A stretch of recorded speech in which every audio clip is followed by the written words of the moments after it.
શ્રી સારસ્વત વિદ્યાલય તરફથી હું ઉન્નતિ ભાવસાર ધોરણ 11 વિષય કમ્પ્યુટર. જુઓ, જય Shri Krishna students, good morning. જુઓ સ્ટુડન્ટ્સ, ચેપ્ટર નંબર 8માં પ્રાયોગિક સ્વાધ્યાય જે છે એમાં થોડા પ્રેક્ટિકલ બાકી છે, તો એ હું તમને ચેપ્ટર 9 ચાલુ કરી દઈશ અને ત્યાર પછી વચ્ચે જ્યારે પણ પ્રેક્ટિકલ આવશે ત્યારે હું તમને ચેપ્ટર 8ના એડવાન્સ સ્ક્રિપ્ટિંગની સ્ક્રિપ્ટ હું તમને શીખવાડી દઈશ અને એની અંદર સાથે જ હું તમને પ્રેક્ટિકલ બતાવી દઈશ. બરાબર છે? અહીંયા લિનક્સના પ્રેક્ટિકલમાં થોડું પ્રોબ્લેમ આવે છે, એટલા માટે પ્રેક્ટિકલ બતાવ્યા નથી. ઓકે, તો હું હવે ચેપ્ટર ચાલુ કરીશ 9 ડેટાબેઝ મેનેજમેન્ટ સિસ્ટમનો પરિચય. ચેપ્ટર સ્ટાન્ડર્ડ 10ની અંદર જે લોકોએ કમ્પ્યુટર લીધું હશે એ લોકોને ખ્યાલ હશે જ કે DBMS શું છે અને એનો ઉપયોગ. બરાબર છે? તે છતાં આપણા આ ચેપ્ટરની અંદર જે પણ આવ્યું છે એ હું તમને સરસ પ્રેક્ટિકલ પણ અને થિયરી બંને શીખવાડું. તો આજે એની થિયરી શીખીએ, જેમાં છે ઇન્ફોર્મેશન સિસ્ટમ. તો ડિજિટલ ટેકનોલોજીના આવવાથી અને તેના વિકાસના કારણે હાલમાં લગભગ તમામ પ્રકારની માહિતીનો સંગ્રહ અને તેનું સંચાલન ઇલેક્ટ્રોનિક સ્વરૂપે કરવામાં આવી રહ્યું છે. અને નાની અને મધ્યમ કદની સંસ્થાઓ પણ પોતાના રોજિંદા વ્યવહારો અને વિગતોને ઇન્ફોર્મેશન સિસ્ટમ તરીકે ઓળખવામાં આવતી સિસ્ટમ પર સંગ્રહિત કરે છે. ઇન્ફોર્મેશન સિસ્ટમમાં ઉપયોગકર્તાઓની વૃદ્ધિ ઘણી ઝડપથી વધી રહી છે. આજકાલ ઉપયોગકર્તા પોતે કોઈ એક જગ્યાએ હોય અને તેનો ડેટા કોઈ અન્ય જગ્યાએ હોય, તેમ છતાં ઉપયોગકર્તા ડેટા પાછો મેળવવા સાનુકૂળતાની અપેક્ષા રાખે છે. અને સંસ્થાઓને વૈશ્વિક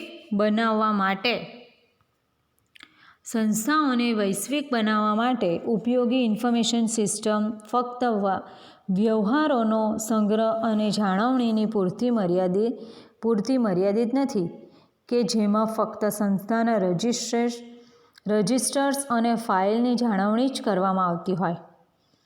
હવે આપણને પણ ખ્યાલ છે કે જૂના સ્ટુડન્ટ્સની ડિટેલ કે પછી જૂના બેંકના એમ્પ્લોયીની ડિટેલ કે કંઈક બી ખાતેદારની ડિટેલ કે તમે અહીંયા સ્કૂલમાં અમે લોકો નોકરી કરીએ છીએ તો અમારી બધાની ડિટેલ, એવી રીતે કોઈ પણ સંસ્થા હોય તો તેની સંગ્રહ કરવાની ક્ષમતા જે છે, એટલે કે કોઈ પણ એક ડિટેલ હોય તો એ એક્સેલમાં સેવ કરીએ કે પછી કોઈ પણ બીજી જગ્યાએ સેવ કરીએ, પણ એને અમારે સરળતાથી મેળવવી હોય તો કેવી રીતે લેવાની, એના ઉપર આ આખું ચેપ્ટર છે.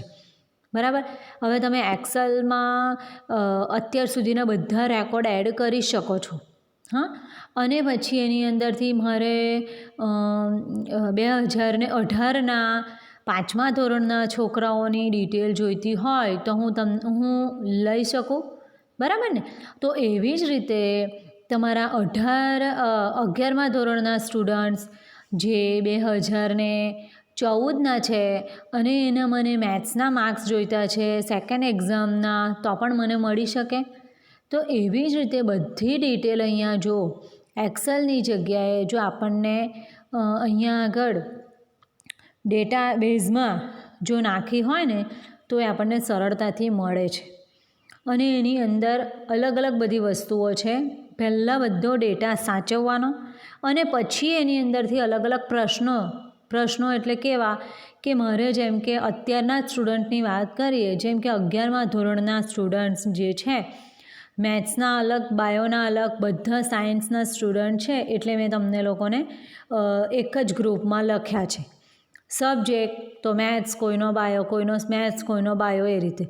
અને પછી મારે બી નામથી શરૂ થતા બાયોલોજી સ્ટુડન્ટ્સના જ રેકોર્ડ જોઈએ છે, બધો રેકોર્ડ એનો જોઈએ છે. તો મારે એની ક્વેરી તૈયાર કરવાની હોય કે નામના ખાનામાં લખવાનું બી નામથી શરૂ થતા વ્યક્તિઓ અને સબ્જેક્ટ તો કયો છે, સ્ટ્રીમ છે સાયન્સ અને સબ્જેક્ટ છે મેથ્સ અથવા બાયો તો બાયોલોજી. એવી રીતે હું લખું અને પછી મને એટલા જ સ્ટુડન્ટની યાદી મળે કે જેના નામ બી પરથી છે અને એમાંથી પણ એ સ્ટુડન્ટ બાયોલોજીવાળું છે. એટલે આ રીતના જે છે એ રેકોર્ડ આપણે નાખવાના હોય અને ત્યાર પછી એની ડિટેલ મળે આપણને. તો ઇન્ફોર્મેશન સિસ્ટમના ઉદાહરણ સર્ચ એન્જિન, આરક્ષણ પદ્ધતિ, ઓનલાઈન બેન્કિંગ, ઓનલાઈન ટેક્સની ચૂકવણી અને સ્ટોક ટ્રેડિંગ સિસ્ટમનો સમાવેશ થાય છે. તેમાં એક જ સમયે એકસાથે અનેક ઉપયોગકર્તાઓ તેનો ઉપયોગ કરે છે. આજે ઇન્ફોર્મેશન સિસ્ટમનો ઉપયોગ અનિવાર્ય બની ચૂક્યો છે, બરાબર ને. હવે નોંધ શું છે કે સચોટ નિર્ણયનો આધાર આપણી પાસે રહેલી માહિતીની ચોકસાઈ પર રહેલો છે. હવે મારી પાસે જો ડિટેલ જ ખોટી હોય તો આપણને એ રીતનો જવાબ પણ આપણને ખોટો મળે છે, બરાબર ને. એટલે આપણે જે પણ ડિટેલ નાખીએ એકદમ વ્યવસ્થિત હોવી જોઈએ, તો જ એ માહિતીનો આપણને ચોક્કસ જવાબ મળે. ઇન્ફોર્મેશન એ આઉટપુટ છે જે કાચા કે રો ડેટા ઉપર પ્રક્રિયા કરીને મેળવવામાં આવે છે.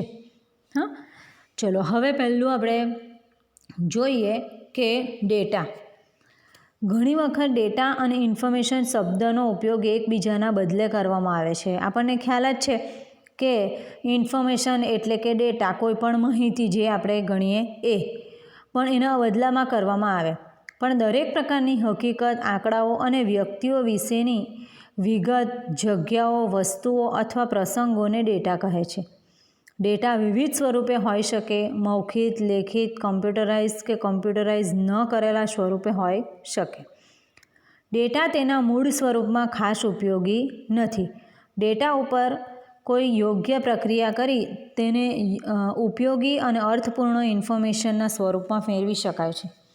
નિર્ણય લેવાની પ્રક્રિયામાં ડેટા અગત્યનો ભાગ ભજવે છે, જેથી અનેક સંસ્થાઓ તેને ધંધાની મહત્ત્વની સંપત્તિ તરીકે સ્વીકારે છે. હવે આમાં એક ઉદાહરણ આપ્યું છે કે કોઈ વિદ્યાર્થીને જન્મ તારીખની શુભેચ્છા પાઠવવા ઈચ્છીએ છીએ અને તેની જન્મ તારીખ 18 ફેબ્રુઆરી છે, તો આ તારીખ એ ડેટાનું ઉદાહરણ છે. હવે મને એક સ્ટુડન્ટ છે, XYZ સ્ટુડન્ટ, બરાબર છે. હવે એ XYZ સ્ટુડન્ટની મારી પાસે કોઈ ડિટેલ નથી, તો મારી પાસે શું નથી? એનો કોઈ ડેટા નથી. મને એનું નામ મળ્યું છે ખાલી, પણ મારે એને બર્થડેની હેપી બર્થડે, જન્મની શુભકામના કરવી છે, મારી પાસે એની જન્મની તારીખ જ નથી. તો જે જન્મની તારીખ આપણને મળે એ એની શું કહેવાય? ડેટા કહેવાય, બરાબર ને.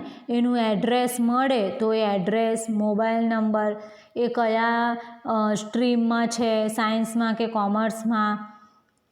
સાયન્સમાં છે તો કયો સબ્જેક્ટ છે, મેથ્સ કે બાયો છે, બરાબર. એ બધા જ એના શું કહેવાશે? એના ડેટા કહેવાશે, બરાબર. ચલો ત્યાર પછી છે ઇન્ફોર્મેશન. તો ડેટા ઉપર પ્રક્રિયા કરીને મેળવેલ પરિણામને ઇન્ફોર્મેશન કહે છે. ઇન્ફોર્મેશનના આધારે આપણે નિર્ણય લઈ શકીએ. આમ ઇન્ફોર્મેશન એ નિર્ણય લેવા માટેનો પાયો છે. સાચી અને સંબંધિત ઇન્ફોર્મેશનના આધારે યોગ્ય સમયે લીધેલ નિર્ણય સંસ્થા માટે ફાયદાકારક બને. બીજી બાજુ અધૂરી કે ખોટી ઇન્ફોર્મેશનના આધારે લીધેલ નિર્ણય સંસ્થા માટે નુકસાનકારક સાબિત થઈ શકે. હવે અહીંયા આગળ આપણને જુઓ કે બર્થડેટ માટે આપણે બર્થડેટ મળી છે તથા તેની અન્ય વિગતો, જેમ મેં તમને કીધું તેમ નેમ, એડ્રેસ, મોબાઈલ નંબર વગેરે પણ હોય તો યાદીમાં નામનો સંપૂર્ણ સેટ ઇન્ફોર્મેશન તરીકે કહેવાય છે. કોઈ પણ એક વસ્તુ આપણને મળે તો એના ડેટા કહેવાય, પણ બધી જ વસ્તુ આપણને એની એક સાથે મળી જાય છે તો એ આપણને ઇન્ફોર્મેશન કહેવાય છે. ખ્યાલ આવે? હવે ધારો કે હું ક્વેરી છે જે આપણે પહેલાં જ હું બોલી કે બધી મેં ડિટેલ નાખી દીધી છે. આપણા 11th સ્ટાન્ડર્ડના 50 સ્ટુડન્ટ્સ છે ધારો કે, તો મેં એની અંદર બધી ડિટેલ નાખી દીધી છે. બધી એટલે બધી, જેની અંદર મોબાઈલ નંબર કે એડ્રેસ કે બર્થ ડેટ કે બધું. તો હું ફક્ત એક જ નામ લખું છું કે ભાઈ XYZ, તો XYZની બધી જ ડિટેલ એ આવી જશે, બરાબર ને. તો એ બધી ડિટેલ જે મને મળી ગઈ છે તો એને ઇન્ફોર્મેશન કહેવાશે. બરાબર. ચલો ત્યાર પછી છે રેકોર્ડ. તો જે આપણે રેકોર્ડની વાત કરીએ તો હવે આની અંદર જે ઉદાહરણ આપ્યું છે તે પ્રમાણે જો કહું તો કે હવે આપણે રોજિંદા વ્યવહારની અંદર ડેટાબેઝ તૈયાર કરતા હોય, કોઈને બી હજી પણ મોબાઈલ નંબર, બર્થડેટ, બરાબર ને, આપણા રિલેટિવ્સ, ફ્રેન્ડ્સના બર્થડેટ છે, મોબાઈલ નંબર છે, એવું લખવાની ડાયરીમાં લખવાની ટેવ હોય છે. હવે બધાની પાસે મોબાઈલ હોય એટલે બધા મોબાઈલમાં જ કેલેન્ડરમાં લખી દેતા હોય છે ટાઈમર રાખીને કે ભાઈ આ દિવસે આની બર્થડે આવે છે અને તે દિવસે એલાર્મ વાગી જાય છે કે ભાઈ આની બર્થડે છે, બરાબર, કે મોબાઈલ છે એટલા માટે. જો મોબાઈલ નહીં હોય તો પછી આપણે ડાયરી રાખવી પડે ને. તો ઘણા એવા વ્યક્તિઓ હોય છે કે જે લોકોને મોબાઈલ નંબર કે પછી બર્થડેટ રિલેટિવ્સના, ફ્રેન્ડ્સના રાખવાની આદત હોય છે. તો એ શું કહેવાશે? રેકોર્ડ કહેવાય, બરાબર. અને બીજું, તમે લોકો અમારી પાસે ભણવા માટે આવો છો તો તમારા બધી જ વસ્તુના રેકોર્ડ એ અમારી પાસે હોય છે. એ પણ એક ઉદાહરણ કહેવાય, બરાબર ને. પછી બીજું ઉદાહરણ છે કે ભારત સરકાર પાસે આધાર પ્રોજેક્ટ છે. તો એટલે શું કે આપણા ફિંગરપ્રિન્ટ્સ કે આપણું ફેસનું સ્કેનિંગ લેવ છો અને આપણા ફિંગરપ્રિન્ટ્સની સ્કેનિંગ એવું લે છે એટલે એક જ વાર આપણે એડ કરાવ્યું છે, બરાબર ને, અને પછી ગમે ત્યારે એ લોકોને જોઈતું હોય તો આપણે આધાર કાર્ડ નંબર પરથી એ લોકો આપણી ઓળખ લઈ લે છે. ખ્યાલ આવે? એટલે એ પણ શું થયું કહેવાય? એક રેકોર્ડ થયો કહેવાય, બરાબર. ત્યાર પછી પાસપોર્ટ ઓફિસ દ્વારા આપણે પાસપોર્ટની માહિતી મેળવવા ઈચ્છતા હોય, ત્યાર પછી ડૉક્ટર્સ દ્વારા દર્દીઓના મેડિકલ ઇતિહાસની માહિતી જાળવતા હોય, બરાબર ને. તો એ બધી જ વસ્તુઓ રેલવે સ્ટેશનની અંદર પણ કઈ સીટ ઉપર કોણ વ્યક્તિ છે રિઝર્વેશન કરાવેલું હોય તો આપણે તે પણ જાણી શકીએ. એ બધી જ વસ્તુ છે રેકોર્ડ. હા, ચલો હવે આપણે જોઈએ કે ડેટાબેઝ મેઇન છે આજનું ડેટાબેઝ. તો એકબીજા સાથે સંબંધિત અને સુવ્યવસ્થિત રીતે સંગ્રહિત ડેટા આઇટમ્સના જથ્થાને ડેટાબેઝ કહે છે. ડેટાબેઝની વ્યાખ્યામાં સંબંધિત અને સુવ્યવસ્થિત શબ્દ ખૂબ જ મહત્ત્વપૂર્ણ છે. ડેટાબેઝમાં ડેટાનો સંગ્રહ આપણે ઈચ્છીએ તે સ્વરૂપમાં વ્યવસ્થિત ગોઠવવા માટે થાય છે. ડેટાબેઝમાં ડેટાનો સંગ્રહ કરવામાં આવે છે. આપણે જે રીતે જોઈએ તે રીતે ડેટાનો સંગ્રહ કરીએ એટલે સુવ્યવસ્થિત અને સંબંધિત, એકબીજા સાથે સંબંધિત, રિલેટેડ એવું આપણે ડેટા નાખીએ એને ડેટાબેઝ કહેવાશે. પછી જોઈએ તો ડેટા મોડેલ. હવે આપણે જે ડેટાબેઝ તૈયાર કરીએ તેના અંતર્ગત માળખાને ડેટા મોડેલ કહે છે. અને ડેટા મોડેલ એ ડેટાનો સંગ્રહ અને પુનઃપ્રાપ્તિ માટેની રીત દર્શાવે છે. અને ડેટા મોડેલના મુખ્ય આપણે 4 પ્રકાર છે. હાયરાર્કિકલ પદાનુક્રમિત data model, network data model, relational એટલે કે સંબંધસૂચક ડેટા મોડેલ, અને ચોથું છે ઓબ્જેક્ટ ઓરિએન્ટેડ વસ્તુલક્ષી ડેટા મોડેલ.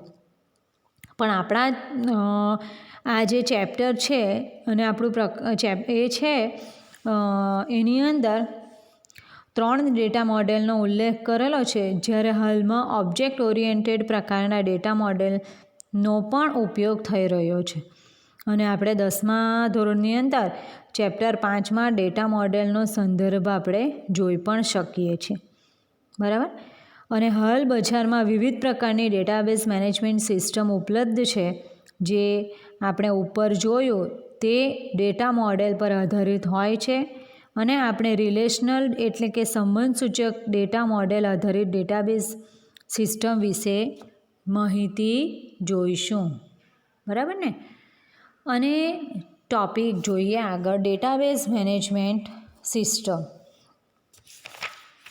તો કમ્પ્યુટરાઇઝ ડેટાબેઝ સાથે કામ કરવા માટે સૌપ્રથમ ડેટાબેઝને વ્યાખ્યાયિત કરવું જરૂરી છે. ત્યારબાદ ડેટાબેઝની રચના કરવામાં આવે છે. ડેટાબેઝ તૈયાર કરવો એ માત્ર કાર્ય નથી, પરંતુ ડેટાબેઝમાં હાલ સુધીની તાજી માહિતી નિયમિત રીતે અપડેટ કરવામાં પણ આવે તે જરૂરી છે. આપણે અત્યાર સુધીમાં તમારા બધા જ વિડીયોને એવું હોય છે, બરાબર, એ અમારી પાસે તો હોય જ, પણ તમારી પાસે કેવી રીતે મળે છે તમને લોકોને? જે સારસ્વત ઇન્ટરનેશનલ એકેડમી સ્કૂલની એપ્લિકેશન છે એ તમે લોકો બધાએ મોબાઈલમાં ડાઉનલોડ કરેલી છે, બરાબર. હવે એ એપ્લિકેશન પરથી તમને જે જોઈએ એ વિડીયો અને PDF તમને એની અંદરથી મળતી રહે છે. કેમ મળે છે? એ અમે લોકો અહીંયાથી એડ કરતા રહીએ છીએ, અપડેટ કરતા રહીએ છીએ એટલે મળે છે, બરાબર ને. હવે જો અમે લોકો અહીંયાથી નવું જે ચેપ્ટર ચાલુ થાય કે નવા જે વિડીયો મુકાય એ જો અમે લોકો અંદર એડ ન કરીએ તો તમને એ વસ્તુ જોવા પણ ન મળે. જૂના વિડીયો તો ખરા જ, સાથે સાથે નવા હમણાં જે ચાલુ કન્ટિન્યુ જે વિડીયો હોય એ પણ અમારે મૂકવા પડે. ખ્યાલ આવે? તો એ બધું થયું ડેટાબેઝ મેનેજમેન્ટ. અને એની અંદર જ્યારે કોઈ વ્યવહાર કે ટ્રાન્ઝેક્શન થાય ત્યારે ડેટાબેઝમાં તે ઉમેરવાનું, બરાબર ને. યોગ્ય આયોજન કરવાનું, ડેટાબેઝમાં રહેલા ડેટાની સુરક્ષાની જાળવણી, બધી વસ્તુ. ડેટાબેઝમાં નિયંત્રણ સંબંધિત તમામ કાર્યોને ડેટાબેઝ મેનેજમેન્ટ કહે છે. અને ડેટાબેઝને લગતી ક્રિયાઓ કરવા માટે ઉપયોગી સોફ્ટવેરને ડેટાબેઝ મેનેજમેન્ટ સિસ્ટમ કહે છે.